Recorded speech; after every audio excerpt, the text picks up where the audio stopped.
It's been must be a month since we last spoke. Not quite that long. At Bloodstock, maybe about 3 weeks, something like that. Yeah, Time flies, doesn't it? yeah, not enough. Yeah, it's just life doesn't stop, does it? It's just full on. You don't know where you are. Oh, tell me about it. Believe me. um, Talking about time flying and stuff. What I want to do is just take a quick trip back to like 1981. And the first foray that I'm aware of yourself in the musical world. We'll bring everybody up to date with where Burnt Out Wreck is now, if that's all right with you. 1980. Yeah, okay, no worries. Huh? So we'll take a trip back with a band called Heavy Pettin, out of Glasgow, where I'm currently living, although my accent doesn't sound it.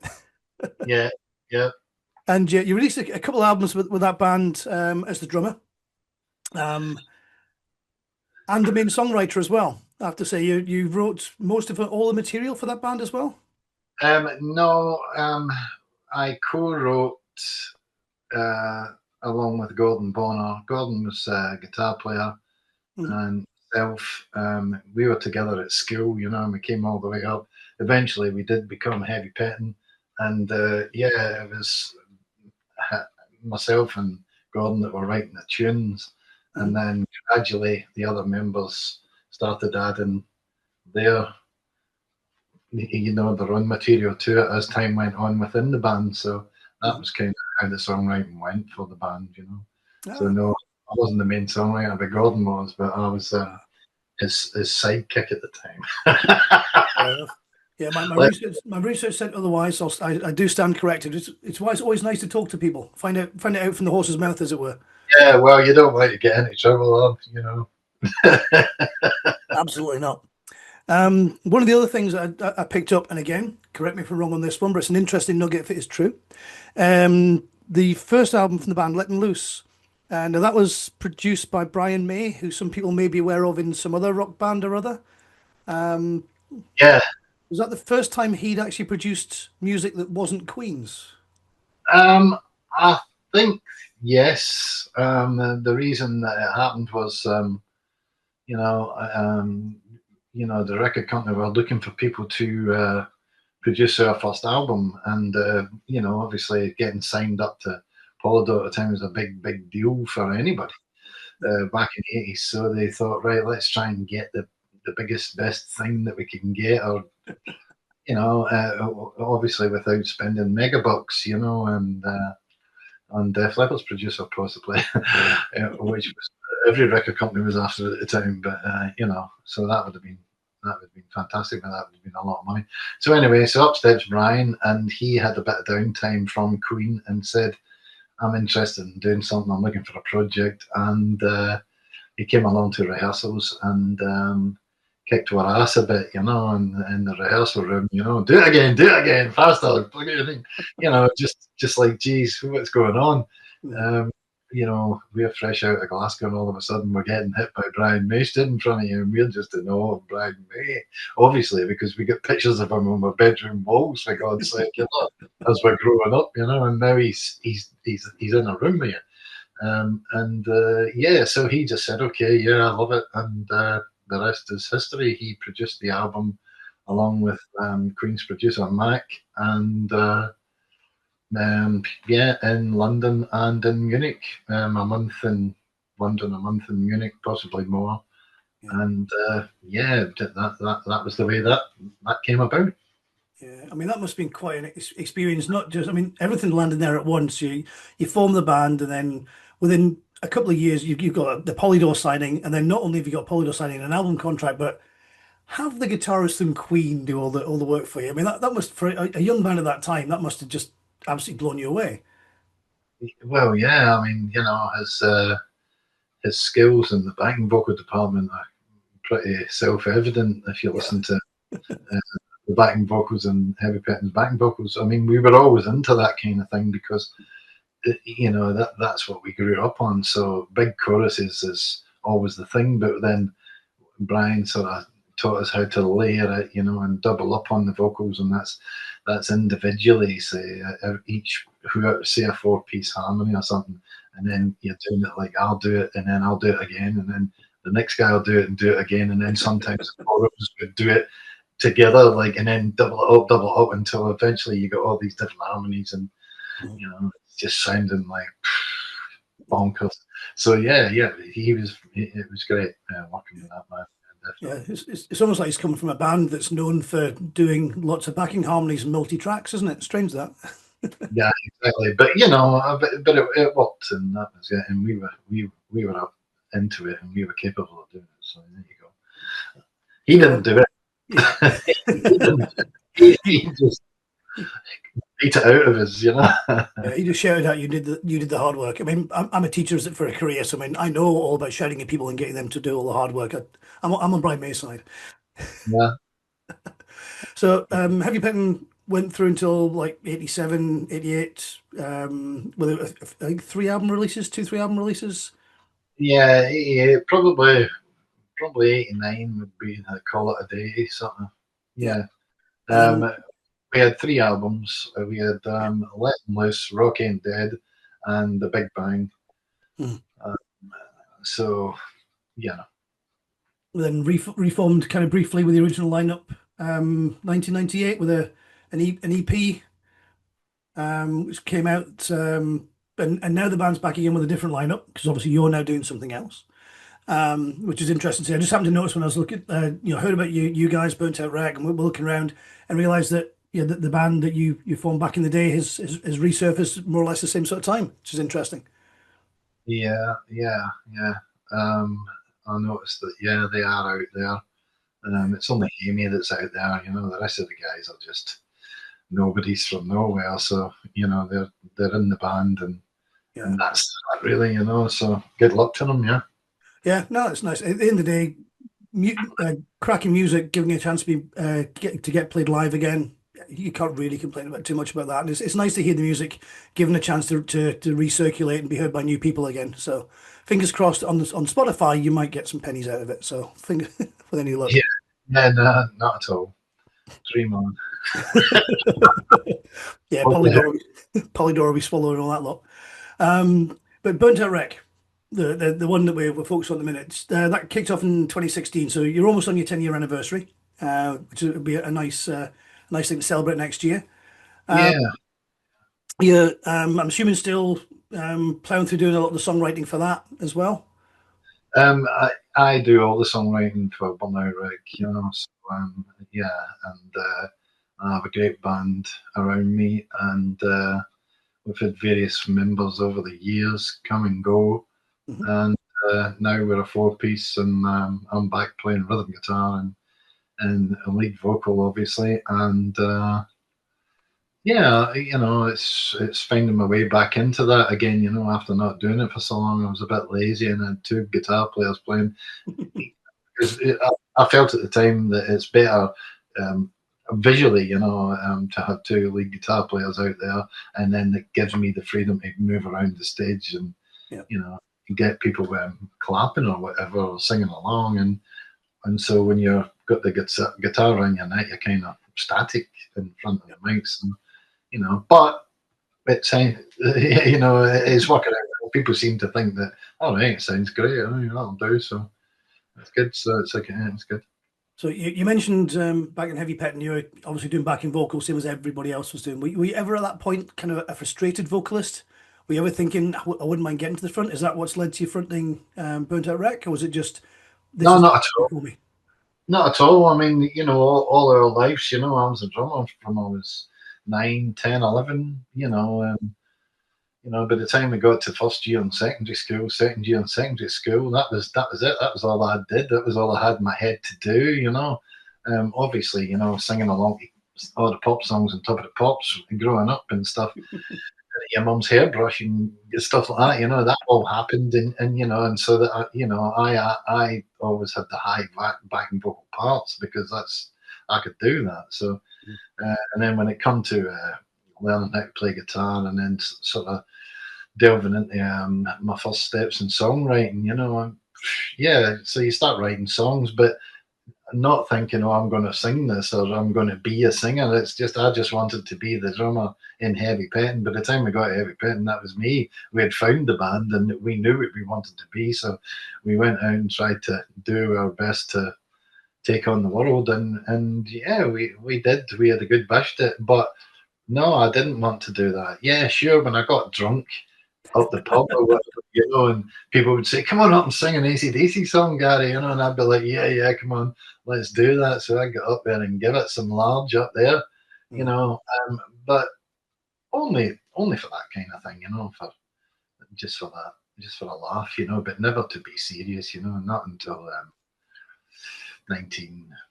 But yeah, I say after about 1990 when we started writing some songs to become another band and then thought, well, can't find a vocalist, so why don't you just sing it then, And I said, okay, I'll give it a go. So that was that's when I decided, yeah, okay, this sounds all right, I can do this. Mm. So what about the guitar playing? You said yourself all the way through secondary school, through Heavy Pettin, you were a drummer. You were a drummer. When did the guitar come in? Was that something that you'd again had floating in the background, or did you just need a guitarist, or did you fancy trying it? Because it's Well, a big change. yeah, of course, yeah, but being young, myself and Gordon, uh, we just used to come back from school and just go into my mum's like lounge, as it were, living room lounge. Um, so we go into the lounge. I'd have a drum kit, and he had his guitar and amp, and we'd just knock lumps out of any tunes that we really liked at the time. Any of our, mostly status quo at the time, but yeah. So then watching Gordon playing guitar is what started, influencing me, and then he would show me a few chords and how to do this, how to do that. So over the years, I would just sit with an old beat up acoustic in my bedroom trying to remember how to play these things that he had shown me. So after after doing all that for years, then obviously I started just, okay, I'm putting things together and started doing songs, and that was it. So yeah, and now I still can't play guitar, but I'm happy to play rhythm, and beat it out. I mean, yeah, in my style, obviously it's an AC/DC kind of Mm. vibe that's going on, straight ahead rock and roll, good stuff. And so it's pretty easy, I don't have to be finger picking and playing lead. I can't play lead guitar, save myself, but no, I mean, I don't need. The old status quo route of like three chords. That's all we need. Let's just play them in a different order. We're fine with that. That's right. And what they didn't do them no harm. Yeah, it seemed to work out pretty well for status quo. So we caught you on the VIP stage at Bloodstock. So anybody who didn't get a chance to catch us because you were not around the main front area, but you still got a decent crowd in. The sound was good. It was loud. How did you end up at Bloodstock? Did you ask? Were you invited? Well, yeah, Claire, my wife, and the band's manager, she is both, and she'd been talking to Bloodstock since 2017. Wow. Just through various contacts, just whatever, and trying anywhere to get us to get a gig, and so over the years, they kept in touch, and eventually, the end of last year, they said, "Look, would you be interested in doing something? If we can get you and we said, of course we will, because it's up to, isn't it? Bloodstock, for God's sake. So yeah, so we that's how it came about, basically. Mm. Is I'll just keeping on, and since we played it, we've had a lot of people say, "How did you get that gig then?" What's special about you, kind of thing, The internet's a great place for idiots, isn't it? Just Yeah. want to just have a go at you, you know. Mm. Just I can say this to them all. I don't know. That is the best response. I've just found the little still that I'm going to use on YouTube for the video there. That's going Nah, that'll do me. No, it's a good response because at the end of the day, I mean, not only have you been in a band now at that point for 9 years, you've been in another band for which you toured supporting Kiss, for God's sake. If that doesn't warrant you to play a stage at Bloodstock, I don't know what does. Yeah, so I think a lot of people don't know that, do they? They just think it's just a bunch of old guys. How are you getting on there? And, AC/DC is just a bunch of old guys. I think Maiden's just a bunch of old guys. The question is, can you play a cracking rock tune? Yes. Therefore, should you be on stage? Yes, I salute you. Yeah.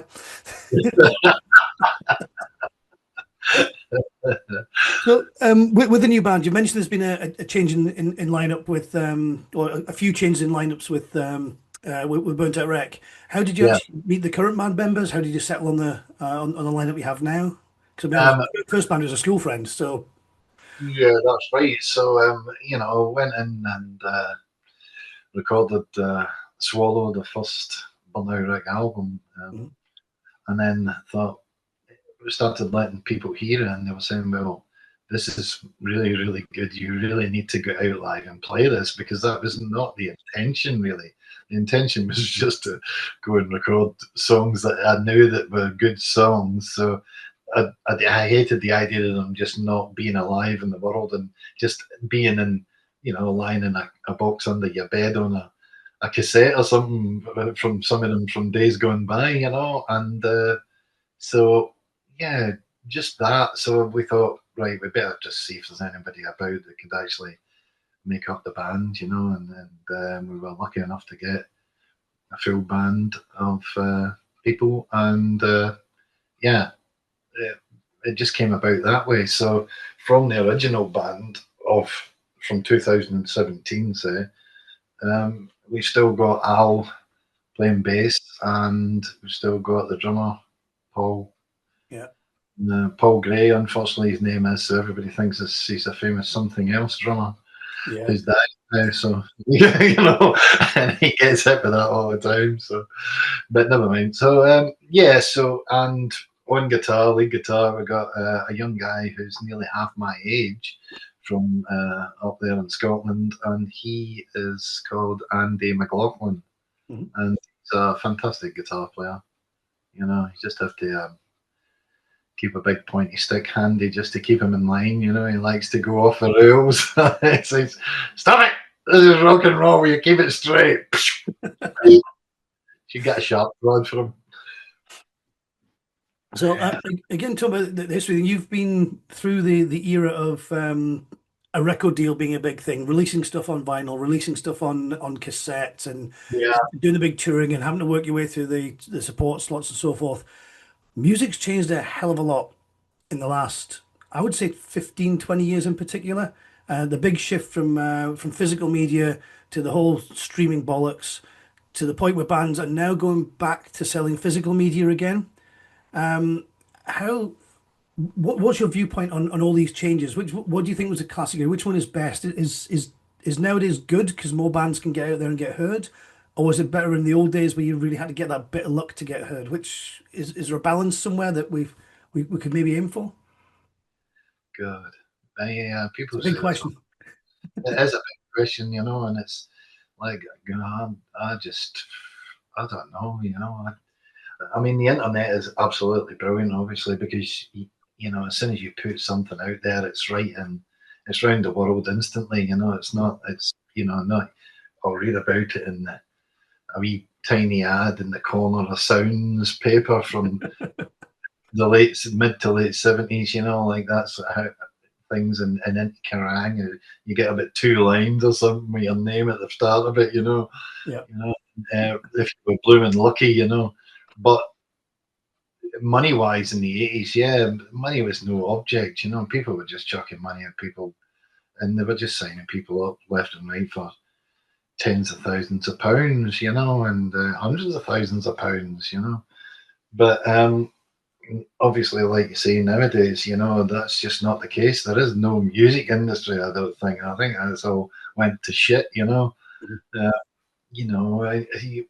bands just making no money off your songs. You're putting songs out there. There's no money coming back in. It's what happened. I have no idea what happened. Did the record companies sell us down this money? I don't know.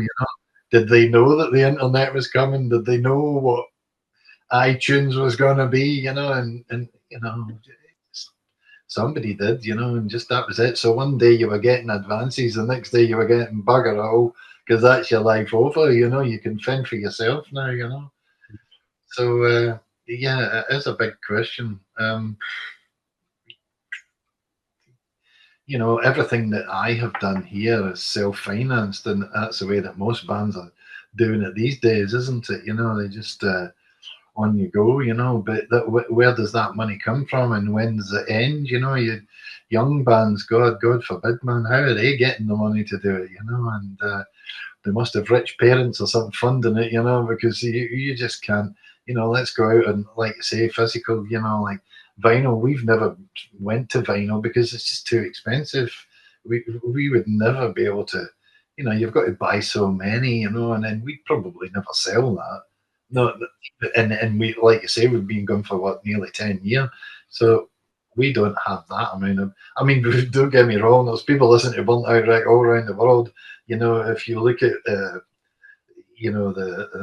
streaming, if I print it out, it's like it's it's like A4 sheets. This, and it's everywhere. It's round the world, but you're not getting money for it. But there is thousands of people all over the world that know about us that we're not getting.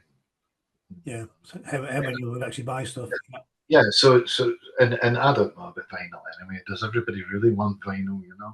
I don't know. They're both throwing their CDs away now.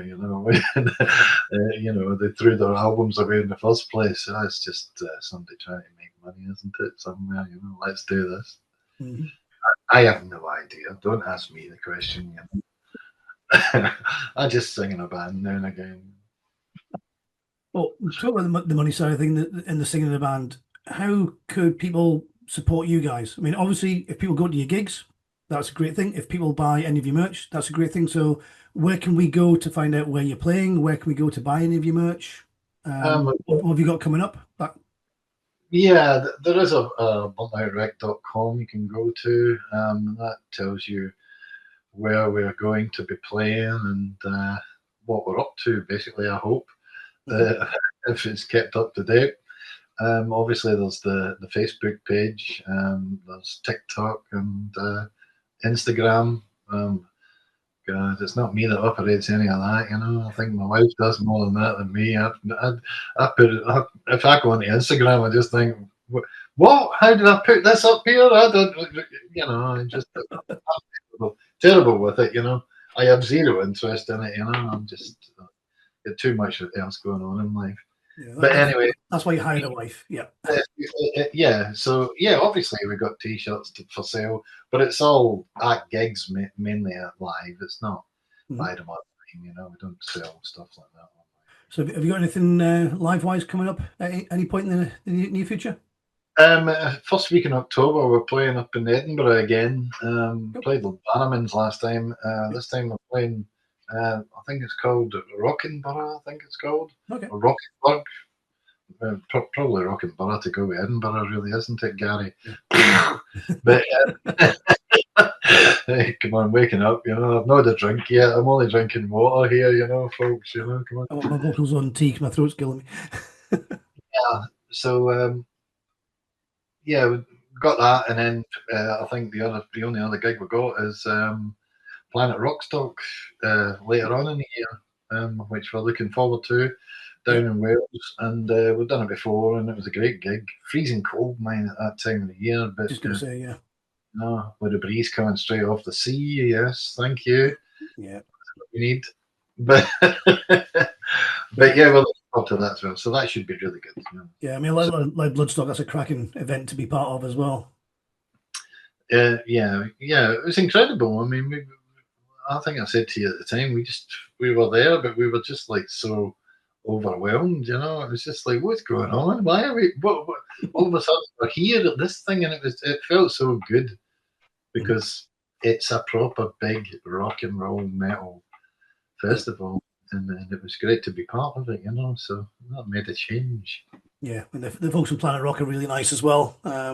We do chat now and again with some of them as well. They're a great bunch, and they're properly into the music. This isn't just a way of turning some money or making a publication. These guys live for what they're writing and what they're pushing out on the radio and so forth as well. Great bunch. Yeah. Well, Gary, I think I am pretty much out of all my questions. It has been a pleasure speaking to you again. Thanks for the performance at Bloodstock. Thanks to the chat there, and thanks to the chat here. We'll make sure everybody knows all about all the social links. If you're on our website, just look above us and all the links there that Gary mentioned, the Instagrams and the TikToks, and the web page with all the details are straight above us. And if you're on YouTube, they'll be in the comments down below, so you can check all that stuff out as well. And go and see the band live, buy the t-shirts, and enjoy the music, and make Gary's Spotify statistics like bigger. Slightly bigger, yeah, very much bigger, because, I need to pay for that Marshall that I just bought last week. It's an old one, but I tell you, come on. I mean, you'll see that live when I do play because it sounds just amazing, it's going to come in. Fantastic. Yeah, so get yourself out to Edinburgh October and find out what that Marshall sounds like. Yeah, absolutely. Amazing. Okay. Right. Cheers. Thanks very much. You're very welcome. Thanks, Gary. Speak to you again sometime. Right. Yep. See you soon.